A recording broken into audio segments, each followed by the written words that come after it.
you came to United States with just $10. So why $10?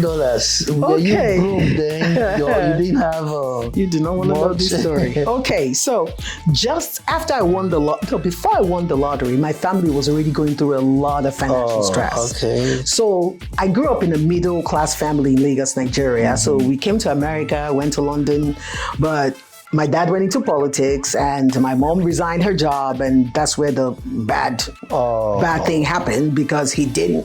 It's a long story, but the summary is we were struggling.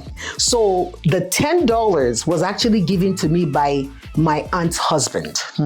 I did not have money. My mom thought she could raise money. At the point, we didn't have anybody to help us. So we had to reach out to my uncle, and he was only able to buy me a one-way ticket to America. So that was it.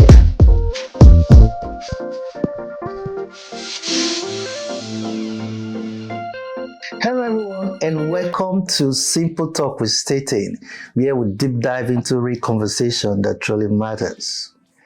Today's topic is one that affects so many people, especially those navigating life in the United States. Understanding credit card debt and smart money habits. For many immigrants, this is just a financial topic, but a life skill that can determine opportunities, stability, and long-term success. To help us break this down, I'm joined by a very special guest, a financial expert and a real estate professional. Ladies and gentlemen, please welcome Mrs. Nkoli Ogwuru. Thank you. Thank you so much for having me. Yeah, today has been a lot, right? Yes, it has. And I want to say thank you for being here with me to discuss this topic, understanding credit card debt and smart money habits. First of all, before we proceed into the main discussion for today, I would just want you to introduce yourself to my audience. All right. Hello, everyone. Like he said, my name is Nkoli Ogwuru, and I'm happy to be here. And thank you for the invite again. This is a topic I am very, very passionate about because it's something that most of us Africans, Nigerians to be specific, when we come to the United States, we don't know anything about credit. We don't know anything about financial management. We were not taught that. We didn't take classes on that. But I was blessed with the opportunity when I moved to the States years ago. I got my first real job in the banking industry less than a year after I came here. But the truth is, I won the lottery. So when I won the lottery years ago, the Visa lottery, I came with just $10, one-way ticket, and a dream. Or hope, like many will say. And when I came here, I didn't know anything. I was in my early 20s. I did have an uncle. I still do have an uncle and his family. And they kept me or housed me for a year. And that was it. After a year, I lived on my own and learned a lot. So there's been a lot of experiences and scars and failures and successes I've gone through over the years living here. And that's why, I am very passionate about financial education because I was blessed with the opportunity to work in the banking industry. So it has guided me. So I don't know what it feels like to have bad credit, which is rare because let me say majority, a lot of us come here and we don't understand what credit is all about. So now I want to share it with the world and help them understand that you can come here and you can do well, of course, by God's grace and, by understanding and thinking strategically, right? And all of that. We'll go into that, into, like you said, you work in a bank and stuff like that. But first, you came to United States with just $10. So why $10?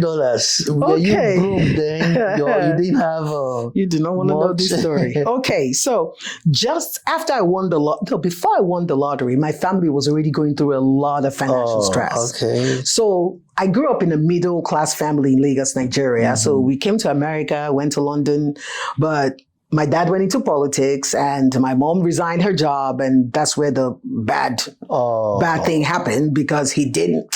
It's a long story, but the summary is we were struggling. So the $10 was actually given to me by my aunt's husband. I did not have money.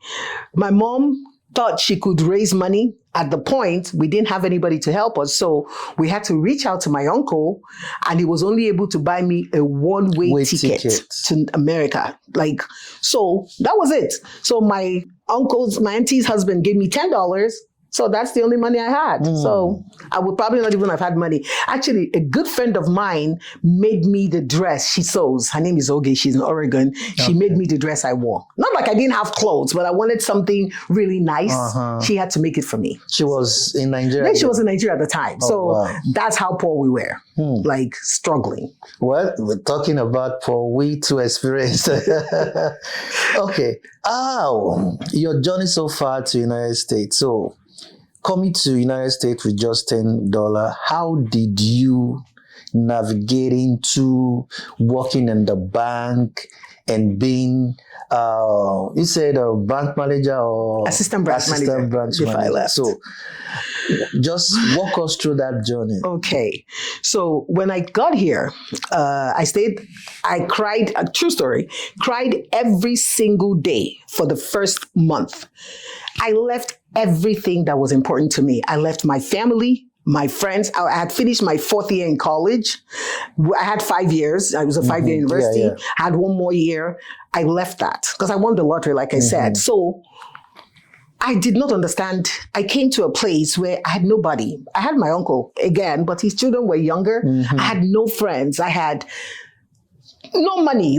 It was frustrating. So about a couple of months after I came, I think I was applying for jobs. So I went for an interview. I got my job at Burger King. So after Burger King, they were giving me very minimal hours because I had an accent. Every time the thing was slow, I was the first to be sent home. Thankfully, I used to walk to work. It was close to my uncle's house. So I may just come to work and they say, oh, it's slow. Nikolai, whatever they called me at the time, you can go home. And I'm like, I didn't even work, so I wasn't making money.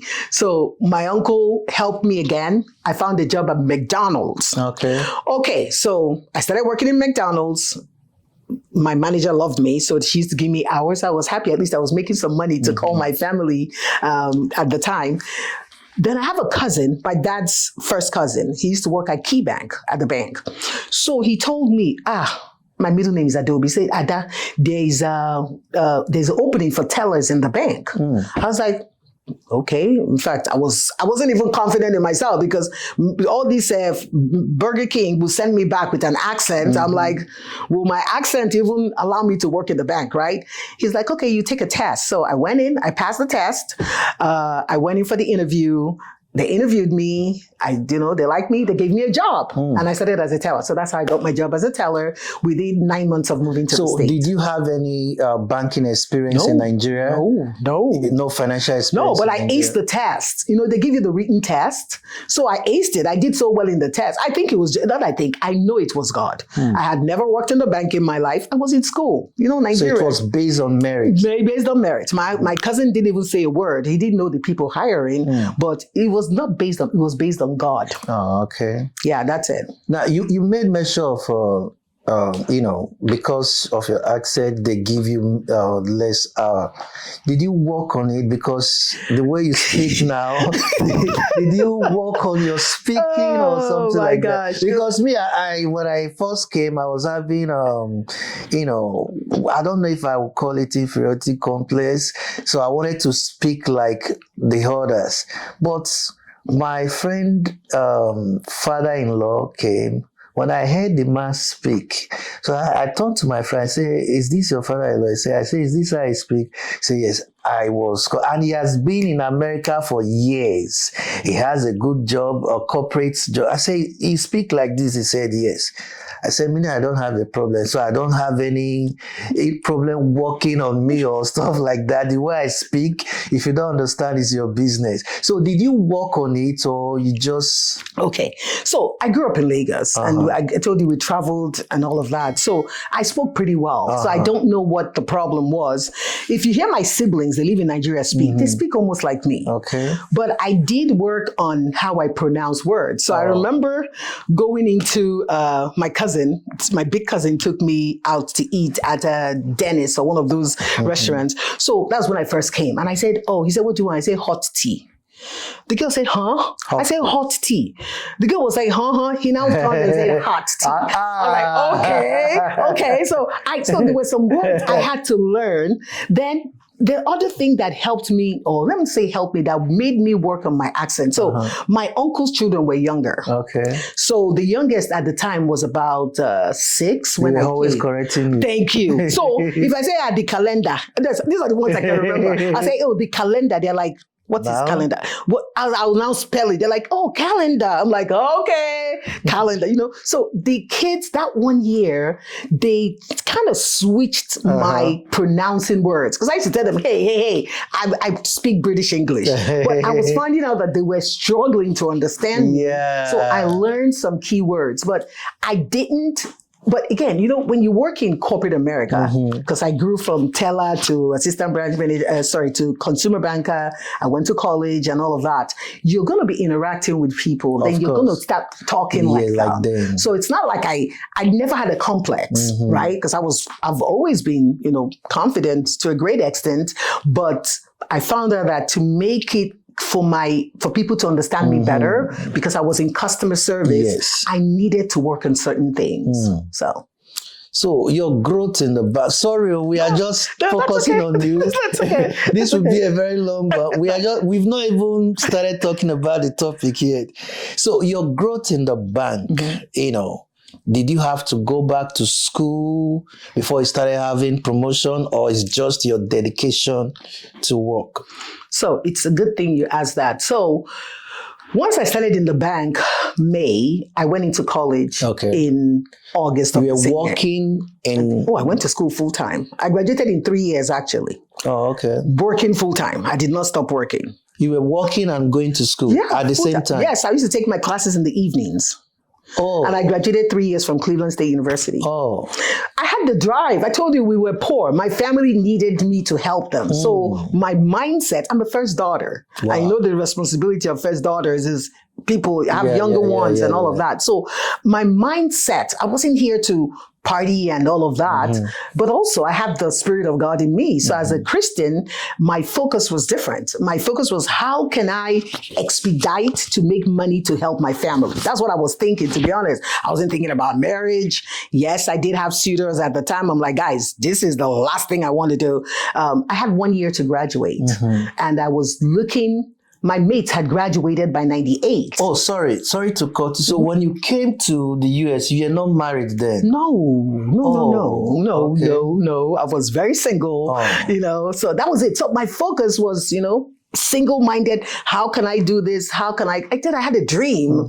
And my dream was, how can I make it here? And I don't want to be like people that have lived here and didn't accomplish anything. My family, again, I kept thinking they're dependent on me. I think that was where my laser focus was. I mean my family, my parents, my siblings are dependent on me to make it. They're suffering. Remember, I came with $10 given to me by an uncle. We didn't even have money to give me to come here. So back to growth. So in the banking industry, a teller didn't require, you only required at the time a high school diploma, right? I had 4 years of college from Nigeria, but I knew I needed my first degree. So my aunt was still in school, my uncle's wife. So I used to go with her, she goes to class, I'll just sit and be doing research. So I found out how to register and start school. So on my own, I started school. And shortly after I started school, I moved out of my uncle's house. So I moved out on my own so that I can just laser focus on growing and working in the bank. And I did the job well. I used to be top sales because I could convert. I'm a storyteller. So people love, I love to tell stories. So So when my clients come to me, I'm smiling, I'm telling stories about Nigeria, about they're doing things. So my production was very high. I had good production, client satisfaction, 100%. Then there's something they called a frog, which is like investigative eyes, like you detect fraud, banking. I was so good at it. Like I could talk to somebody and I would know that this person wants to cash a fraudulent check. I would call. So I was always like listed in the district and all of that. So I did a lot of things to grow in the bank, but it had nothing to do with education. Nothing. Wow. So in the bank, at what point did you transit into financial, like you were like teller? Teller is just to give cash when you come to withdraw. Then the financial aspect is different, like talking about credit card, talking about loan. So at what point did you transit from being a teller to a financial advisor? So when I graduated college, because I wanted to graduate in 3 years. Okay. So you have the choice to graduate in 3 years. Yes. Instead of 4 years. Because I took summer classes. Oh. So summer, my mates were having fun. I was in school. And I did IT. I don't even like to say it. My children say don't mention it, but I'm going to mention it.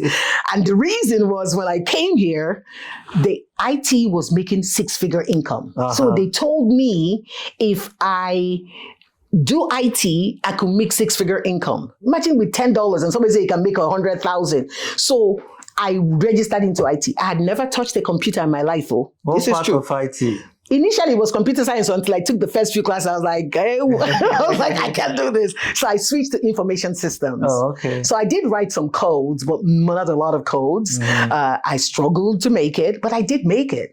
So I took classes, I took all classes, graduated cum laude, top. I was in Dean's List. I'm telling you, I don't even know how I transitioned. If I tell you my starting story, you will not believe this is the same person today. Because I didn't even pass my JAMB first time. In Nigeria. I did not pass my JAMB the first time. The second time, I barely made it. I entered university by help. I think Nigeria's system has to be, because that, like I was the way I study, I'm into IT too. So the way I study for IT, right? It's just when you do something, you just understand it clearly. People teach you, but the educational system in Nigeria is different. Very different. So you would think you don't know nothing. When you come over here, you see the difference, you excel over everything, the same thing that you thought you don't. So I think that's another key point that really needs to be, worked on. And we have to be talking about it over and over again. So the people in high authority can take note of that. Exactly. They may not be aware of what is going on. Yeah. So that's when I graduated. I now apply. I think I applied, or they promoted me to consumer banker, which is when I now started. When you become a consumer banker, is when you now start opening accounts, talking to people, and all of that. So that's how I transitioned. Then after that, I left banking when I had my daughter, my first daughter. So I went into credit. I went into working with a company. They sold to Bank of America. I worked there for, I think, 2 years. That's when I learned about credit. But I worked in customer service, but I understood about payments and all of that.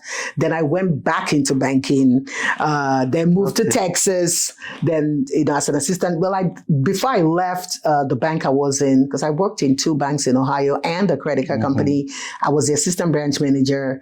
Then I moved here and continued as an assistant branch manager. Oh, okay. So now you've really walked us into the topic of today, understanding credit card debt and smart money habit. First of all, for our viewers out there that's, doesn't understand what is credit or credit card, can you just give us a brief definition on what is credit card? Credit card or credit? Oh, they are 2 different things. Okay, let's start with credit card. What is credit card? Okay, so credit card is simply bank's money.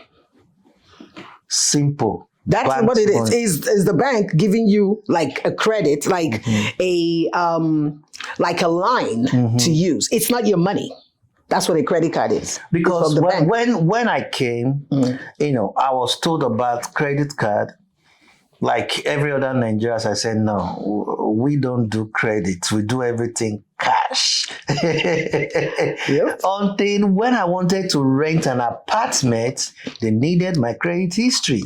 And I don't have a credit card. So now I have to apply for credit card and they didn't give me. So I have to put my own money.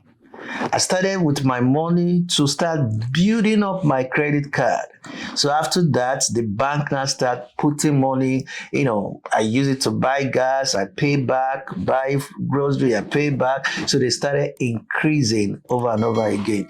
So we have a lot of people, they just came and they heard about credit card, they apply and they see it as a free money. They just take the money and start spending it without even paying back, and they mess up their credit. So can you just give us a brief? So, I just said earlier, credit card is bank's money. It's not your money. So debit card is your money. You can do whatever you want with it. But credit is the bank. So you have one of the fears that most foreigners have, because everybody tells you, I don't know if I was saying, okay, no, not here, but my husband, when he first came and joined me, when we're looking at buying a home, he said, oh, we're going to pay cash for the home. And I was laughing because that's what he was used to. Yeah. He's like, oh, I'm like, when are you going to ever save? Dan, this was decades ago. When are you going to save almost 200,000 to buy a home? Okay. So when he got his first paycheck and saw the taxes, like, I said, okay, welcome to America. Yeah, if they pay him, he doesn't have to touch it. That's what so he you thought. have to save for like 3-4 years to be able to buy a home. No, it's not 3-4 years. I don't know how many years, because we have children. It's only if you're by yourself. No, that's what I'm saying. Once they pay you, exactly. you don't touch the money. Touch it for years. Maybe you have a job, they pay you 120 per annum. Okay. So once the money is coming, don't touch it. So how do you feed? How do you take care of other expenses? It's not possible. Yeah. So that's the fear. Everybody's told credit is bad. Now, credit is not bad. It's the discipline of using credit that people have to learn. How you use it. It's the usage. Like you just said, credit, without credit is your financial. That's why I said credit card is different from credit. Credit is like your financial report. Like when you go to school, they give you a report card. That's what credit is. It's your report card in America. So we grew up in Nigeria where, you pay cash only, like you said, or maybe I know somebody, let's say I want to buy something from you and I don't have money, but your father is my father's friend and he will tell you, hey, Staton, give Nkoli this based on relationship. America don't know who you are. So your credit is what they're looking at. It's they're asking themselves, can I trust you? Yeah. It's your integrity, it's your reputation. Yeah. So if you say you don't need credit like you're going to suffer, So I tell people there's a difference between credit card and credit. Now, today, right, paying your utility bills and some of them, these credit bureaus allow you to build credit with that. But when you're coming to buying a home, it's still the lower, credit does three things. It can be a gatekeeper, which means it can either open doors or close doors for you. It can be a decision maker, whether you are approved or not approved or denied, or it can be what do I call this now? It can be a determinant of your interest rate, or if somebody will give you that loan or not. You see what I'm saying? So when you're going to buy a home, paying rent in a house is good. Yeah. But that has not shown, you want your lights on. You see what I'm saying? So most people are going to pay their utilities because they want their lights, their water on. But if you use a credit card, you don't have to pay it. Do you see what I'm saying? You may just pay the minimum payment and all of that. So, but that helps identify who you are faster than just utility bills. Utility bills are good for building credit. Okay. But credit card shows, hey, bank says, I'm giving you my money. How do you steward that money that I gave you? They want to see how responsible That's you it. are. You're responsible. Utilities, you're living there. You need it. Credit is not your money, somebody else's money. Yeah, because just like what you said, your husband wanted to buy home with cash. Even till now, people are saying now, we don't do credit, we just buy cash. So is that possible? Because I know now getting home, like coming from Nigeria, well, politicians, they do that. They still buy home cash. But even if you have the cash to buy home, is it wise to do that? So there are two parts to that question, because I've been in real estate 10 years. I've only had one person pay almost $500,000 cash to buy a home. And guess what? That person lives in Nigeria, not here. Of course. Everybody, it doesn't matter how much money they make in this country that I know. It doesn't matter if they're buying $1 million home or not. They may put 50% down or whatever, but they're not paying cash. Because the way the US is set, you have to be extremely wealthy to buy anything cash, to buy anything, even if it's a car, a house. House is even out of the way. To even buy a car, unless you're buying, brand new car. Like, I'm not talking about auction cars. I'm talking about brand new, maybe 100,000, 200. Because the way the system works, everything is paid installmentally. Yes. Utilities, we don't pay rent for a whole year. We pay monthly. Monthly, yeah. Unlike Africa, you pay rent for a year or 2 years. Yeah. So the country is built in a way where the income, the taxes, all of that make it that it's hard for you to pay cash for anything. So majority of time when people say, I'll pay cash, they're talking about paying cash for groceries and clothing and stuff. Let them tell you when they buy a home with cash. And that limits our thinking and our wealth creation. And that limits our building and planting roots in this country. Because I've seen people who have rented for 20 years. True story. Rented. Why? Oh, I don't want credit. Well, they use their money, they pay cash for everything because they're afraid of credit. You rented for 20 years. You have helped someone pay off their mortgage and you're still renting. Yeah. Like when we came, we both, myself and my wife, we agreed that no credit, we are not doing anything with credit. And we managed to do that for 8 years. No car notes, no mortgage, everything is, though we have credit cards. We use the credit card, we paid. My credit card was so good. But when I bought a home, when I was about to buy a house, that was when, I even regretted not using car note, because I later understood that the car note builds up your credit, right? So when they run my credit, everything went down. And when we enter into credit, we enter in a very bad way, right? So it took the grace of God for me to be able to start, because I utilized my credit card. So again, it is not a free money, just like you said, it is bank money. So is credit card a necessity living in America? For me, I think it is. So let me tell you why I think it is a necessity. Apart from the helping your reputation, helping your score, helping decisions for you and stuff, I personally make at least, I average $3,000 on having credit cards every year. Some years is more, because if someone offers me a great deal now, like last year, it was 2024, a bank said, oh, Nkoli, you open an account, a business card, I'll give you 750,000. It was 900,000 points, 900,000 points or whatever, which is equivalent to $900, right? Man, I took the card, even if I don't need it. But I needed it because it was a 0%. I was doing a project, investing in myself, so I took it. So I make money from credit cards. So I think, personally, I know some people, some of these, credit financial people will tell you don't use credit cards. I make money from credit card. But now let me tell you how I make money. I don't pay interest. If you're making money and you're paying interest, it's not making money. So I don't know if that makes sense. Can you? Because I wanted to ask you, how do you make money from credit card? So I get points, I get cash back, I get miles. I have different kinds of cards. I have cards for different things. I go to Costco. I have the ones that give me 2 points. Every time I use it to buy gas, it's 5% I get back. So every card I use has a different purpose for it. I have card for bills, I have cards for flying. So when you combine all of this, I make money every year. $3,000. That's just from using a card. So how come you don't pay interest? Because I use only what I can afford. Credit card is bad, or if it's considered bad if you don't pay off your minimum pay. No. If you don't pay off your statement balance every month. So let me give you an instance. Oh, your statement balance. So let's say, you use credit card like, how much do I have in my bank? So let's say I want to spend money on my credit card today.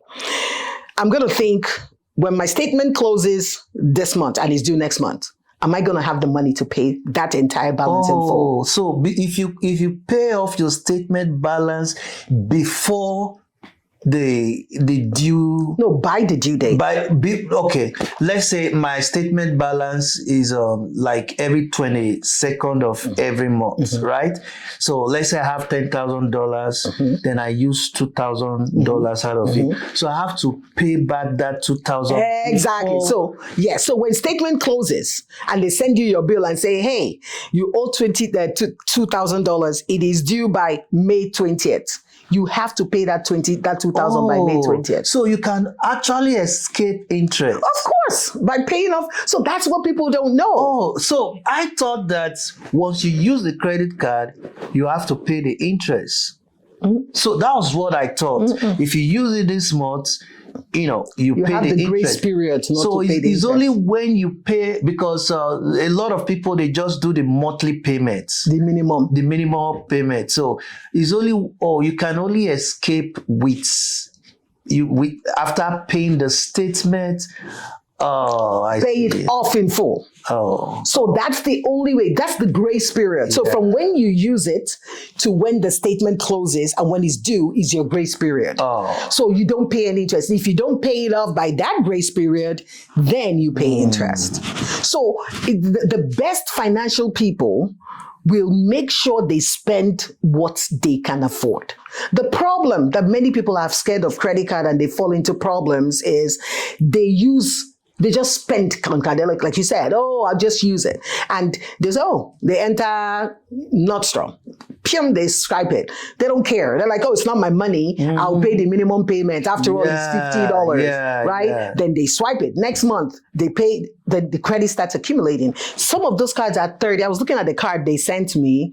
They were offering me, because I have so many different cards. I don't use all of them, but, and they were asking me to take a 0% to do a balance transfer if I needed it. And that after the whatever number of months, it will be 32% interest. And I was like, oh my gosh, do you know what that means? Let's just do simple math.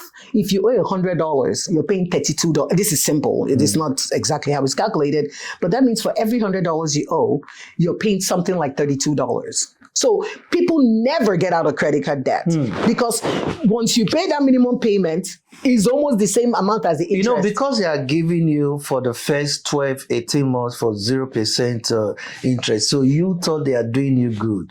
Yes, well, so that's the thing.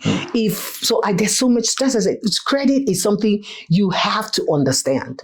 If you understand credit in America, you will make money and you just be smiling and you will get everything you want. You talked about cars. I've done a few car purchases. Car notes. Car notes. But if I do car notes, it has to be a 0% or close. I cannot pay 10% on car notes. It doesn't make sense. On the loan. Okay. So you know how they advertise 0% interest? That means you buy a car, you just make your payments. Does that actually work? I just finished a car payment like that. 0%? Yes. In fact. So if the car is 20,000, you pay 20,000. At the end of that, but that's the power of credit. Wow. But now let me tell you this, my car note that pains me. I went into the dealership. It was 0.9. I was asking for 0. They're like, no, it's 0. The car had not arrived. So the day it arrived, they called me to come pick the car. My husband said, let's wait till the next day, which was March 1st. I was like, no, I was so excited. I wanted to bring my new car home. the next day, which was, I picked it on February 28th, March 1st, they offered a 0%. I wanted to die. I had a 0.9. It was still less than 1%, but I was mad. I called them. They said it's too late. I picked the car. Now, if I hadn't picked the car that day, when I go the next day, I would tell them, I need to do a new contract. I want to, because I put money down. So I will tell them, I want to put additional. So they will write me a new contract on 0%. So at the long run, I think for the 5 years I rented, I didn't lease. I purchased the car. I think I paid about $600 in interest. So, when you talk about 0%, right? 0%, you are not paying anything. No interest. You just pay the exact money. Yes, exactly. But that's what I'm saying. People don't know that. They go to a car dealership, they offer you 15%. Car is a depreciating asset. Yeah. It depreciates. As soon as you leave the dealer shop, your car has depreciated how many percent? If you take it back, they're not going to receive it. Even if you take it back a week after, they're not going to pay you the full price for the car. So why would I pay 14% on a depreciating asset? So I would only do it if it's a 0%. Like I said, I was mad. It was 0.9, which is less than 1%. But that was, so that's what people need to think. Now, some people, that's the power of credit. So to qualify for that 0% also is based on your credit score. Yes. I remember the guy at the dealership, he said to me, I have worked here in 4 years. True story. I'll never make up stories. He said, I have never seen anybody with this credit score. I smiled because this was in Highland Park. The dealership is in the Highland Park area. And he said that. And truthfully, and I looked at myself, I'm like, honestly, asked my husband, he was with me that day. I said, it made me feel good because first of all, I'm an immigrant Black woman. No offense. I know this is on whatever, but that someone who is a Caucasian here said to me, he had never in 4 years seen anyone with my credit score. I was humbled. It was such an experience. And I was like, to God be the glory. I have come a long way. This was 5 years ago. And so it is possible, but you have to have, the credit score was over 800. So it was easy for me to negotiate. If you see I stayed there for 4 hours. If you see the deal I negotiated on that thing, they will go, I'll tell them if you have good credit, you can do anything. I will tell them, listen guys, credit is not my problem. I'm going to walk into the next dealership and if I was talking, you think I was a millionaire, because I could negotiate anything. The managers will meet. I said, no, I'm not paying over this amount. This is the maximum I'm going to make for car payment. So whatever you need to do, that's the maximum. They will go. I spent hours there. And that's me. If I'm negotiating, I will plan the whole thing. You take your time. I'm not in a hurry. And they gave me exactly what I wanted and I walked out and, I paid it off. Okay. So now we'll be talking about credit card. So let's talk about credit. You said there are two different things, right? So how do you build your credit? And for the viewers that doesn't understand the credit, just give a brief explanation on credit. Okay, so credit is how America knows if they can trust you or not. It's how responsible you are. So how do you build credit? Majority of the time for immigrants like us who didn't have, parents and all of that living here, one of the things you can do is a secured credit card like you talked about. Yeah. So you can walk into a bank and ask them, hey, do you have secured credit cards? Most of these big banks. So you give them, all of them. Many of them, they will give you give them $500. They'll give you a card. It's like a line of credit. Now it's your money. So they want to see how you spend it. There's a rule about credit because credit talks about, it includes your utilization, your payment history, your debt to income, not debt to income, the amount of money you use, which is technically your utilization, the age of your account, how long you've had the credit. So a lot of things help. Does the age count? Yes. Oh, yes. The longer your credit history, the better. Oh. Yes. So so that's why you never close your old cards, even when you pay it off. Even when you close your card, your credit score goes down. Yes, you don't close your card. So I have a card. The first card I got when I came into this country was 1999. You still have it? Yes, but I use it once a year. It has to be active because that's what gives me almost 25 years of credit history. If you close it, it shortens it. So it's part of, I think it's 10% of your Because credit. what me I do, I just pay off the card, then I break it. Oh my gosh. No, you never close your card. That's why I told you I have No, different cards. I still have them, but I don't use it. No, you can't because they're going to shut it down. There are many cards that I have now that I don't use. So if you don't use it, they shut it down. Some of them will close out your card. I've had cards and I wake up one day, I'm like, oh my gosh, they closed it. Because I noticed I was in. They may think the person is dead or something. So why have I just paid off, then break the card, so I will not be tempted to use it. So that's not a good one. If you don't know, give it to somebody like maybe your wife or something to put it away if you don't trust yourself, but you never close your cards. So the way cards, again, you may be lucky. I have a card I haven't used in like 4 years. I can't even find the physical card, but they haven't closed it. But I have others that I don't use, they close it. And that helps the amount of money you have, your credit, like your total credit. If they close it, will it still affect you? Provided it's closed. Yes, because when you close it, your score will drop. It closes, and let's say it's one you've had for a long time, it closes the age of your usage, your age of your account. So let's say, like now, my 1999 card, and they close it, and the next card I got was, I'm just giving an example, 2010. Once that card is closed, my credit starts from 2010. Oh, is that and the age, yes, and the age of your whatever is part of what gives me an 800 plus credit score is because I have a very long history, and of course, exhibited. Okay, for somebody that has a very bad credit, how do you build your credit? Okay, so I'm not finished. Did you want me to finish the other one? Okay, so then you do the secured credit card. Then, like I said, some of these utility companies, if you're renting, will report to the credit bureau. You have to pay for it, so that helps you build credit. Then utilization. So that credit card you have, even though it's yours, the secured credit, make sure you don't use more than 30%. Let me give you an example. So your card is $1,000. I'm going to use 1,000 to make it easy. You don't want to go over $300 when your statement closes. That is good, but the best is going under 10%. So by the time your statement closes, you want to make sure you owe only $100 or less, which is 10%. That will help your score. So that is how to quickly establish your credit. Now, the last one is if you have somebody that loves you and has excellent credit, you can beg them to put your name on their credit. Like I did with my husband. Before he came here, my husband already had his, at the time, 700 or something credit score. He hadn't lived in the country, but I put him in my credit bureau and his credit was built. So I will take a short break. We'll come back. You continue from your credits. Okay.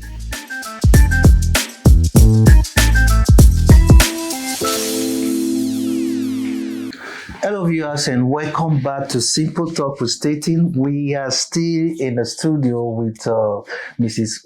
Nkoli Ogwuru talking about understanding credit card and debt management, right? So you were explaining about the credit, how to build your credits. Yeah, you can pick up from there. So I think I've rounded up that. Now we're talking about, you asked me if you had bad credit, what can you do? So rebuilding bad credit takes time because many people did not destroy their credit in one day, right? So it comes from bad habits, which again, I spoke about earlier, with regards to, using more than you can afford, over leveraging, overusing, maxing out the cards.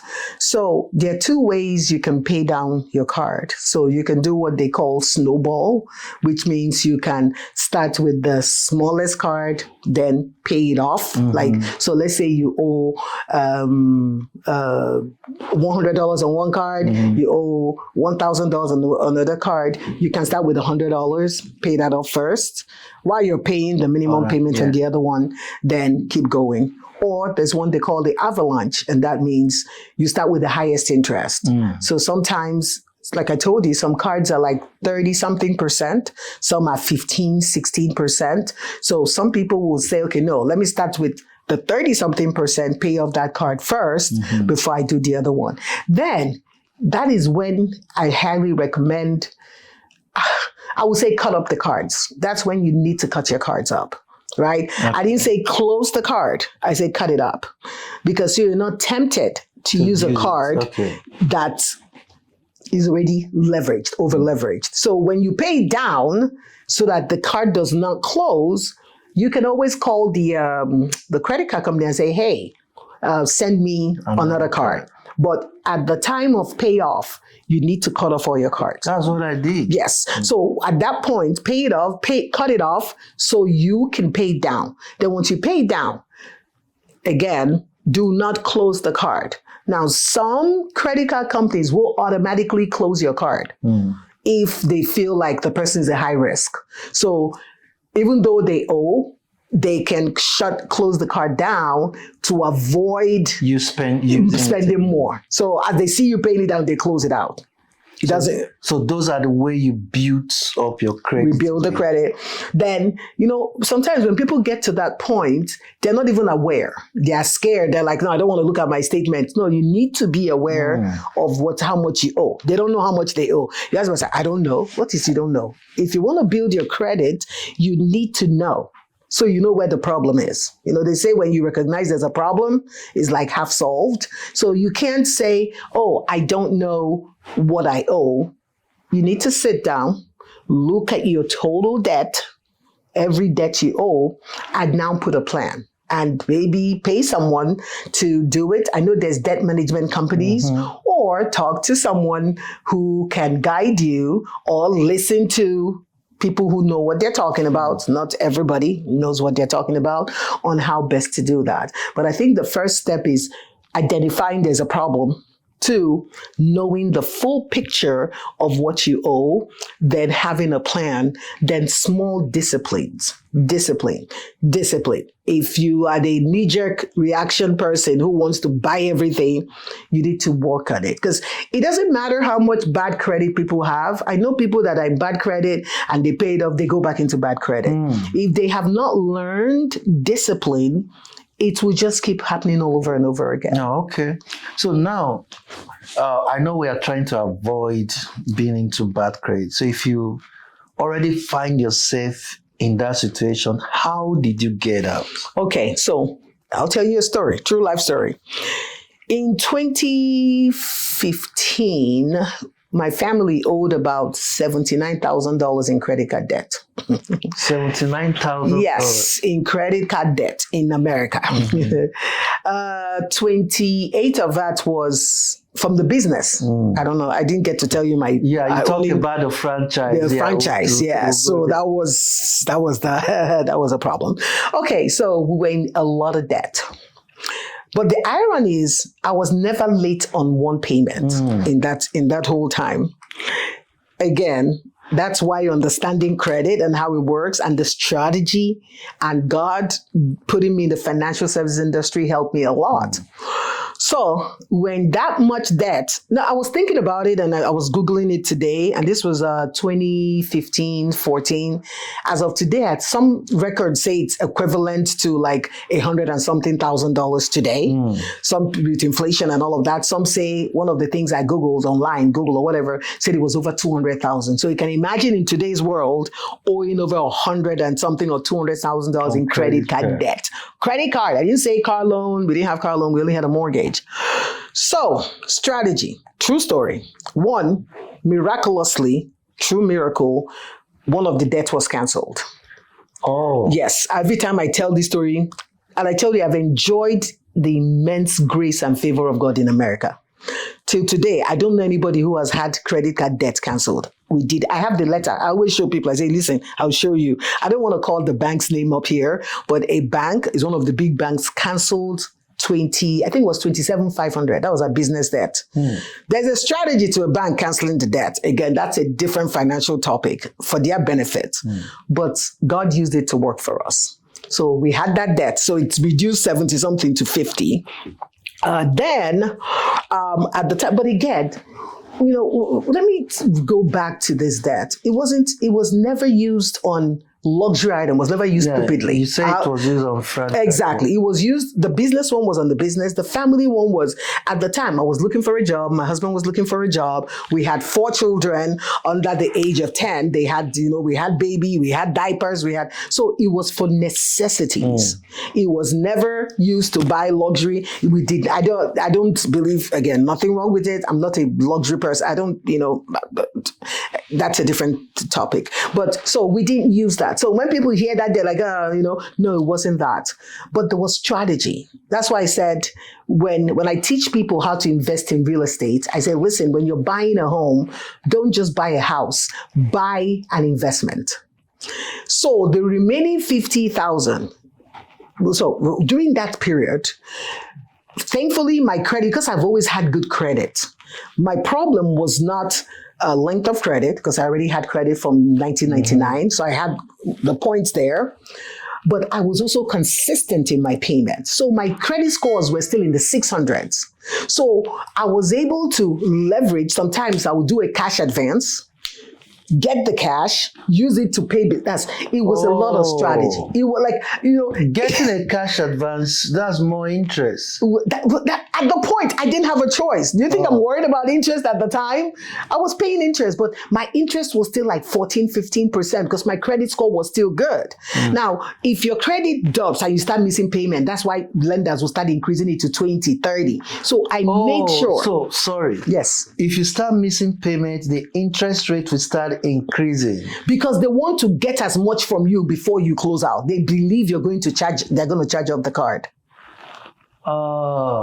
It's a strategy. So they want to get the quickest from you before you charge off and say, I'm not paying anymore. So interest, and I learned that from working in credit. That's why I went to, that's not why, but I learned it. And I never made minimum payments. Now, I'm going to talk to you in the audience. Never make minimum payment. Even if it's $5 over, $10 over, never make minimum payment. Minimum payment shows you're in financial distress. So at that point, if my minimum payment was $15, I'll pay $20. Because when I worked in credit card company, immediately we see somebody making credit card company, the system will automatically start raising their interest rates. So I learned that working in credit, like working in a credit card company. So never, ever make minimum payments. It's a bad sign. So back to me. So my credit scores were still in the 16%. So our average credit card bill, not the business, was about $1,400 a month. Because you're paying $200 here, because I never made minimum payment. I had about 4 or 5 cards. Now, there's also a strategy in business. So when we were doing the business, buying the franchise, the lease was in my name. The business card was in my husband's name. When you're married, you don't want to always put, nobody taught me this except God, but this is one of the things I learned. We don't put our names together in things. So if one person crashes, one person is good. So when the business card was under my husband's name. So when his credit was impacted, it did not stop mine. But all the family debt was under my name. You see that? You see how that works? So you don't want to always put 2 of you. I know some people want to, my couple, my husband and I, when God forbid something happens, both of you are sinking together. So I had to, so even if the lease had a problem with our business, the franchise, it would have only been me, not him. Not both of us having bad credit. So you have to think. Listen, credit is about thinking and analyzing, strategizing to make what's safest for your family. So back to real estate. So the home we purchased, that our first home, at the time, God helped us, the equity had climbed and the interest rate was lower. Again, I'm a banking person. So what did I figure? I figured, you know what? Let's do a home equity line of credit, interest only. So we went to the bank, and we applied for home equity line of credit. It was a $50,000 line. So, I don't know, it's 46 or 50K, I don't remember. So we paid off every single card that we owed. Every, except there was a $2,000 card that was at a 0%. Because I told you, in the whole, it was about, how many years did this all go? About 6-7 years we went through this financial crisis. I was, when I find 0% interest, I will move the balance there, like balance transfers. It's only because they will offer you 5% or 3% fee to do a 0% versus the 15% I was paying on the card. So I will just move the balance. So when that 0% is about to expire, I will get another one. So I was moving it around. But the final help that came to us was when the market was good enough. We refinanced our mortgage. No, sorry, we didn't refinance. We got a home equity line of credit. We moved that 50,000 or whatever they are, between 46 and 50, I don't remember, moved it to our home equity line of credit and paid off every card. Our payments dropped from $1,400 a month to $200 a month. Because we did interest only. If you do interest only home equity, so that 50,000 was at a 4% or whatever. So we're paying only interest only. Interest only. Yes. So you did interest only home equity line, and that you can imagine. Listen, financial debt is a disaster. The marriage is stressed. My marriage was stressed. My life was stressed. My peace was stressed. Like, you can't sleep at night.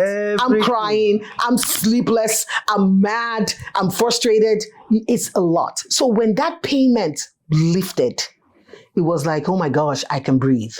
So that was how we paid it. So that is why real estate investment is so. That's why I'm passionate about telling people to buy homes. It's not about, do I buy your home or not? I say, listen, go buy it with whoever you want. Invest in real estate. It has helped us from where we were 2015 to where in 5 years. What has taken us from there to here has been a part, again, God is awesome, but has been real estate. And understanding credit.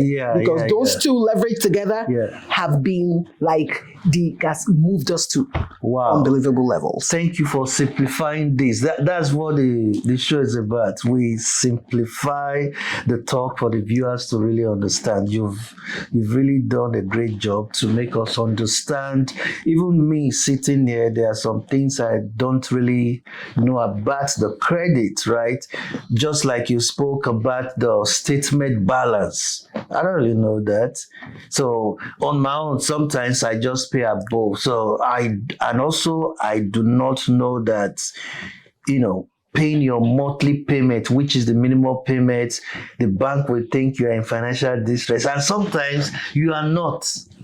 You just want to pay the monthly payment and the minimum. Wow.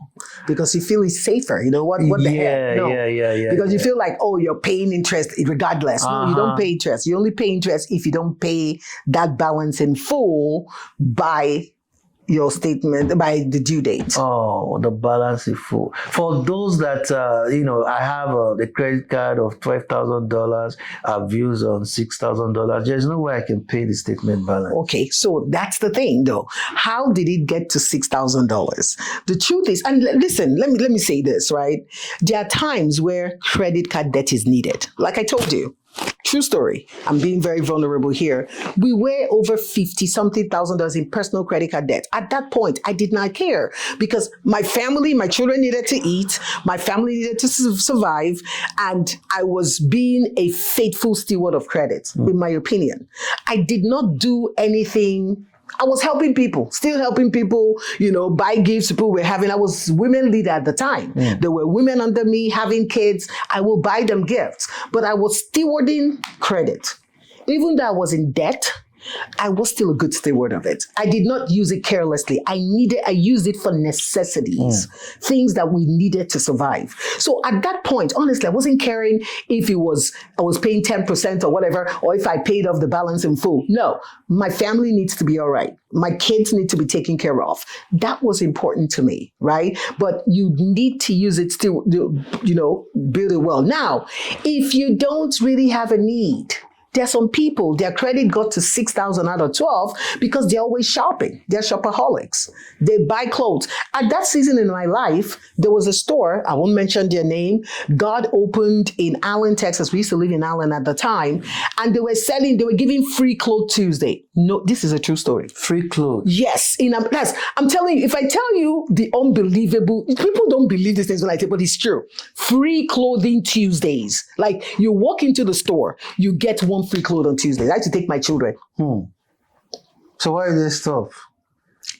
God, by the time God said, I'm telling you, this is true. By the time I started real estate, not only did they close out, they started selling furniture in the store. They were selling it at the same time. They stopped free clothing. They stopped selling clothes. I think God it's just like, I understood what the Bible talks about Elijah and God providing food. God made unbelievable miracles of God I saw. Is unbelievable. Like then they were selling clothing like $5, buy one, get one free. This is true story. Is that a strategy to get customers? I have no clue, but like my siblings, when they came then in 2012, they called, I don't want to mention the name of the company, the store, but they call it Dash with Tears, Tears, because sometimes it's their after season clothing. Do you understand? So it's like, you know how some like stores have outlets. A winter clothes in summer. Beautiful. But not only that, they have left their outlet. This is like their last ditch place before, I don't know what they do with the clothing.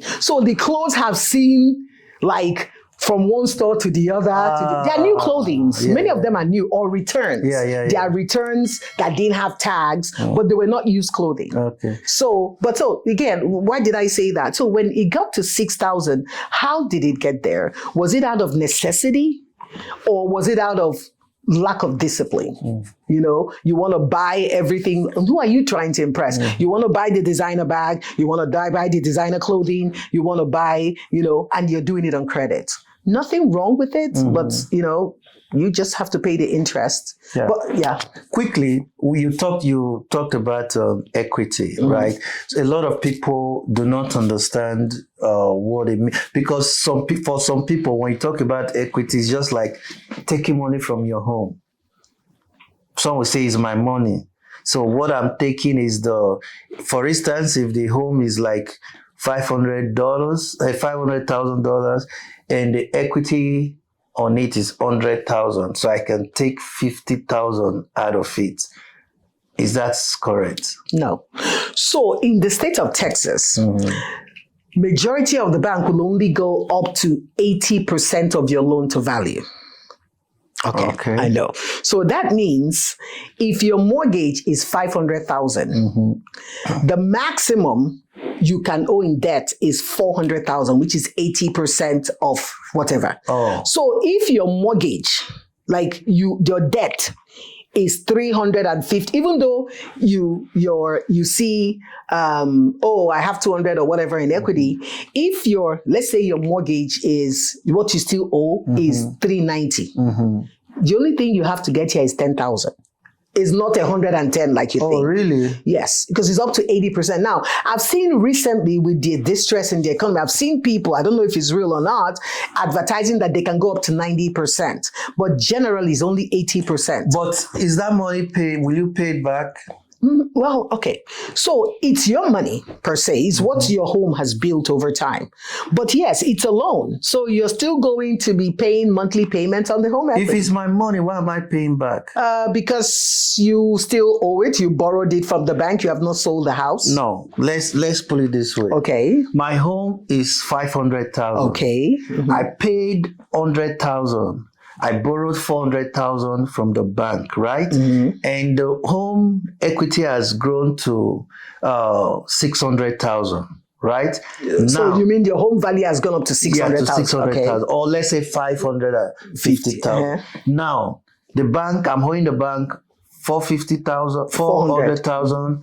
I have 100,000 on my own, then the 50,000 is the equity.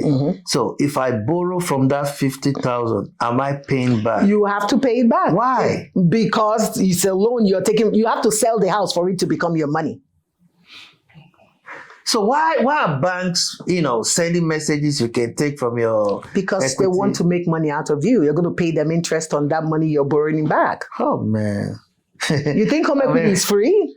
So that's why I just told you that we did interest only in that season of our life, and our payment jumped from 1,400 to 200. They're still doing me a favor. Because so when you say interest only, so the home equities have different types. They have home equity loan, which is like a car payment. Home equity loan fixes your payment. So every month you know this is the payment. Home equity line of credit is like a credit card. So you can choose the option that says interest only. So we picked the interest only, or you can do the one, again, it's too complicated. Majority of the time is interest only. So that means, let's say the interest is 4%. You're only paying whatever interest. So let's say I took 50,000. And the interest this month is $300. I'm only going to pay $300. My 50,000 is still there. But they give it to you maybe like for 3 years or 5 years. Then after that, it will convert. But at least to give you time, they give you like 3 years or whatever to just pay the interest. But the main principal is still there, but you're not paying the principal, you're only paying the interest. Oh, you're only paying the interest, not the principal. That's why our payment went to $300, $200. But the principal is still there. So the 50,000 we borrowed is there, but every month now, that 50,000 builds interest because it's a loan. So the payment option we picked was just to pay the interest only. So if it was 200 interest that 50,000 accumulated in May, only $200. So what happened to the principal? It will still stay there, but they keep it for, it depends. There are different ways of structuring it. They can say for 3 years, you do interest only. After 3 years, then you start paying principal and interest. But it makes it easier. Again, you look at the finances. At the time, we were struggling. Only my husband still had a job. I still didn't have a job, and he got a job in Puerto Rico. He was out of town. I had these little kids. I just tried to go into banking. A lot of things had changed in banking. It was hard for me to go back. So with one income, we could only afford to do interest only at the time. So I picked the interest only option to make that payment go from $1,400 a month to $200 a month. That's a big difference. A huge, you understand? It was like, I can breathe. Yeah. So now you've really talked about all this. So let's quickly dive into debit card, right? So I have a debit card, I have a credit card. The debit card is my money. Just like you said, the credit card is the bank's money. So which do you advise me to spend when I want to make purchase? Okay, so let me reverse that question to you. Now, out of everything I've told you in the last how many minutes, an hour, what would you think I would say? I'll use the debit card. Debit card? Sorry, I'll use the credit card, then Beautiful. Yeah. So you just answered the question. So credit card is phenomenal to use. Like I said, fear of credit is just because people don't have an understanding of it. One, if you use a debit card and there's fraud on your debit card, let's say, and the person is tight on income, on cash, or the person has a limited budget. If there's fraud on that, you went somewhere, you swiped it and somebody stole the number, they're going to use the money from your checking account, which is typically where it's connected to, or savings, whatever, and all your money goes. Your money. And if you have bills to pay, I've seen people come in when I used to work in the bank, frantic because someone just jeopardized their debit card and took all their money, and now all their bills are coming through and is building overdraft. Credit. You're using the bank's money, for crying out loud. Use it. If there's fraud, almost all of them, if not all, has fraud protection. So with fraud protection, they're not taking the money from your checking account. Majority of the time, if not all the time, once you file a fraud claim, they'll actually give you the credit back until they resolve it. And if they resolve it, they find out that it wasn't fraud, you pay it. But if it was, you didn't lose anything. So for me, why take a risk? Why expose my checking account or debit savings account when I can use the bank's money? So for fraud protection already, that's enough reason to stick with credit. I'd never use my debit card.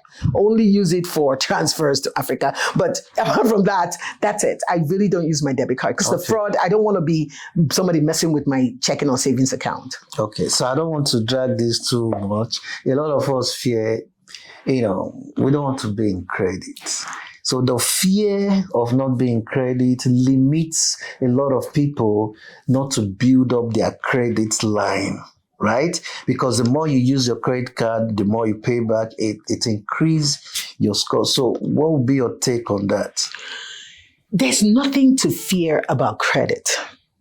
You need to just understand credit and understand the potentials of credit. Listen, fear of credit, you just use the word, it limits you.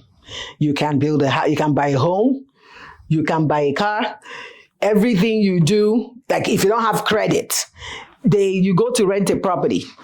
You talked about it. If you don't have credit, they will make you either put your deposit 3 months in advance. They will do all of that to you. Your utility company, if you go to even get utility, they will ask you to put down payment because they don't know who you are. Mm-hmm. Credit is who you are. Yeah.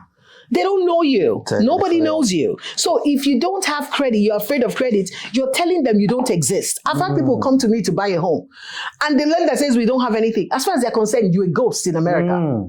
Credit, it means you're a ghost. If you don't have credit, you're a ghost. As far as they're concerned, you don't exist. Meaning living in America, credit is a good thing. It is. It's not good. It's an excellent thing. I didn't say credit card. I said credit. Credit card is good, but there are other ways. I've told you now, different ways, because people, some people, all these financial educators, some of them say don't use credit cards. So they've now created where utility bills help you build credit. The most important thing is you need credit. You can leverage anything. I walk in anywhere. I leverage anything. It doesn't matter if I'm buying a property or whatever I'm doing. If I just come in and I'm like, you see my credit, so if you don't do me right, I find somebody else. It's leverage. It's leverage everywhere. And you see, I tell somebody, I can walk into any dealership today, any. They never ask you bring your pay stub. It's not like buying a home. Right? You walk into a dealership, it doesn't matter whether it's a G-Wagon, it does not matter. Would they normally tell you, they pull up your credit score? If the credit score loses, they didn't ask you. I've never had them ask me, bring my income, bring my statements. They only look at my credit. And that's it. So it's when your credit is not up to what they expect. That's when they will now be asking for proof of income. Everything. Yeah, I get but it. If if your credit is good, they just, they'll be running around after you like, which card do you need? So it's leverage. Then it's a wealth building, because how are you going to wait to buy a home? How are you going to invest in real estate? We've taken our home equity. We've used it to reinvest in real estate. We've used it to change lives. We've used it to do a lot of things. So credit is it's a necessity in this country. Yeah, I know you've spoke about, when someone is really in deep mess in credit, right? How do you get out? You have a bad credit, card, you utilize the credit, you have debt here and there. How do you get out? How do you get out? So I've told you the strategies we use. That there's another one. There are debt companies. Okay. That can help you get out of that debt. If it gets overwhelming, because the strategy I used were years of experience, years of learning, years of knowing. So it was easy for me. I didn't need a credit debt company. I solved my problem myself. With the bank? With the banks. Like, I paid my bills on time. Okay. Now, there's something called negotiation in credit too. You can call a credit card company and say, guys, listen, I owe you 7,000. And especially if it's going into collection, or if it's in collection, listen, I can't pay 7,000. I want to pay 3,000 and pay it off. Something like that. So you can negotiate some of those debts, and they will reduce it, because they will rather get some than nothing. Because most people will just don't care, and just allow it go. So if you don't pay, they take you to collections. I told you that, they would, if you don't pay, they'll send it to collection. Actually, one of my friends in church that I used to go to, that you go to, shared how her husband owed the bank and they took him to court. It was shared in church. And it was the same company we Is owed this a 20. credit card? Yes, I didn't know credit card. In fact, that was when I was scared. I didn't know credit card took people to court. It was from somebody's mouth. Maybe the money was huge. No, she said it was $5,000. I'm serious. I will tell you after this show. I'll tell you whether we can call her and ask her because we both know the person. $5,000. Yes. In fact, when she said that, I called her. She shared it. Then they used to do testimonies first Sunday. She shared it. I was like, oh my God. So I called her the next day. On that same day, I said, are you serious? I said, this is the same bank we owe 20-something thousand. But that's the one that canceled that debt. Wow. But she said that day they went to court, God also answered her because her husband went to court, the bank didn't show up. I think they felt it was useless coming for $5,000. So they didn't show up, so they threw out the case. So they can't send it to collection. That was the first time I'd ever heard that credit card took people to court. Never heard it before. But they would just send it to collection and, So, Wow. But again, the biggest thing is, listen, you ask me a question over and over again. If somebody is in a lot of debt, you just need to learn how to cut your coat According to your not size, your material. Because some of us, you're bigger. So if you say according to that, no, the material. So if the material cannot make you a dress, if it's only a short skirt, just make a short skirt. There's no reason trying to make it a dress if it doesn't fit. Okay. You see what I'm saying? So there's a principle. You don't have to get everything. And many of us, we spend money on things that we're not supposed to. Listen, I am not one of those that believe, let me give you, again, I like to be very vulnerable. 2024, I got into a lot of business debt. I spent over $50,000 investing in my business, in myself. I went to all kinds of coaching, trainings, blah, blah, blah. So I used up a lot of business debt. But again, when I use credit, I use 0%. I said, that's a different teaching. So one of those cards that offered me $900 if I got it. And because my credit is good, they give me lines like 30,000 and unlimited lines and stuff like that. So I used it to invest in the part of it for that business. Last year, my family didn't go on vacation. I told my kids, I'm like, my goal is to pay off this debt.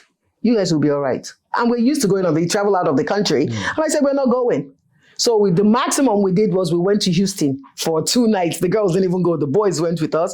We got them their hotel room. The room was cheap, 100 and something. We had an event in Houston, $100 and something. My husband had us. My 2 sons had their rooms. We spent 3 nights and we left. That was our vacation for last year. I'm not under pressure to impress anybody. I don't put pressure on myself. My husband and I, thankfully, we agree on that. We don't put pressure on ourselves to impress people because we've gone to Jamaica, and Mexico, and America, and Nigeria, blah, blah, blah, blah. So I have to do it. No, and I told my kids, and that's one thing we need to let our children know.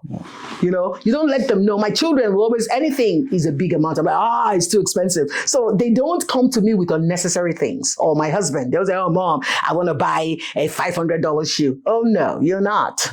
When you work, you make that money, you buy it. You see what I'm saying? Yeah. So, and last year we explained to them, like, guys, they're older. The youngest at the time was 13. He turned 14 later in the fall. We told them, we're not going on vacation. They said, okay, we're not going. I'm like, you're entitled. You don't have to go on vacation. Work for it. You work, we get money and let's go. So many times, but people don't think, someone say, oh, we go every year. So instead of them to pay down their debt, they're increasing the debt to make their children happy. No, when you make money, go on vacation every year. You see what I'm saying? Yeah. So people would never get out of debt. So my goal was last year to pay off those tens of thousands of dollars, pay off my car.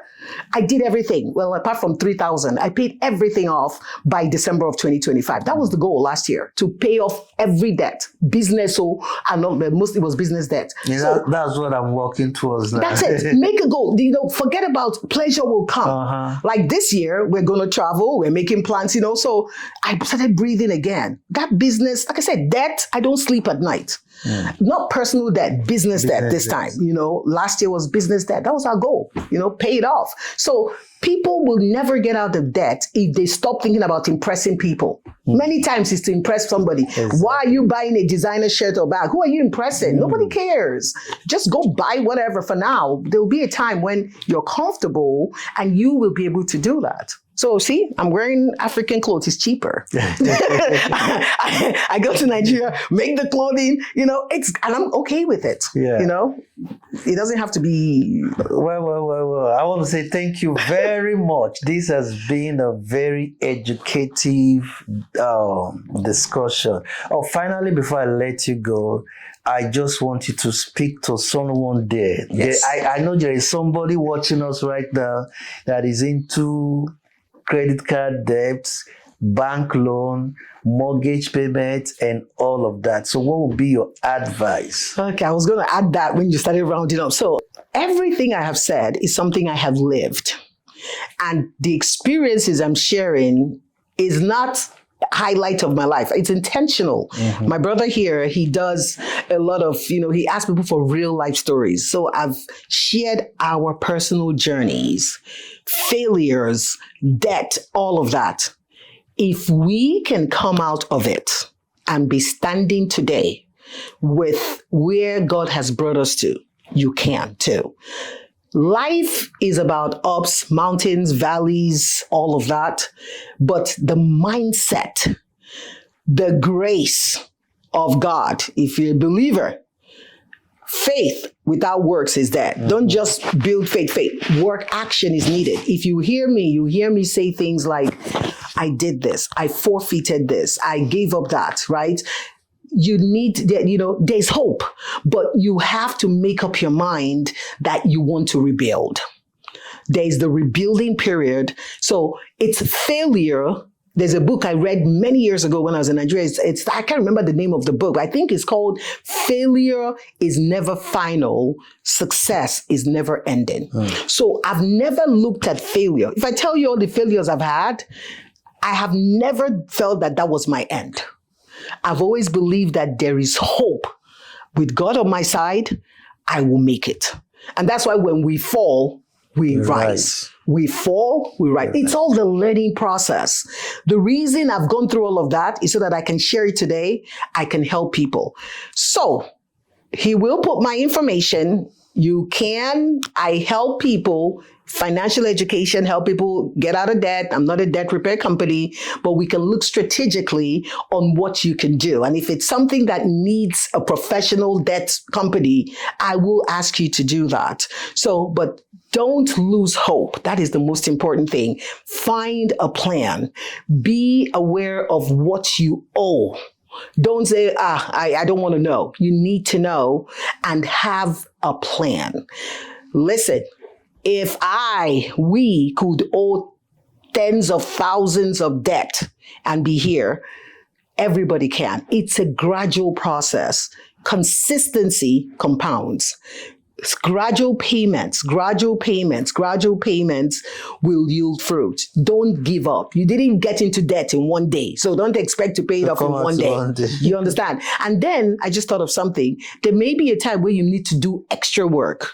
You may have to go drive Uber. You may have to go do Instacart, whatever, to make extra money to pay down that debt. Extra income is needed. Multiple streams of income, legal, not random jobs, different things that can help expedite that process. But the most important thing is don't lose hope. Every time you want to lose hope, think about me and remember that if I can get out of it, my family can, and we're smiling today by the grace of God, you can too. God bless you. Yeah, thank you very much. Before we let you go, for those that wants to reach out, your Instagram handle, Facebook handle, is that where they can reach you? So my Instagram and Facebook is called Roots Wall. That's my real estate company, RUTHS as in Sam, WALL. Facebook is the same, Roots Wall or Nkoli Ogwuru, but I'm also on LinkedIn.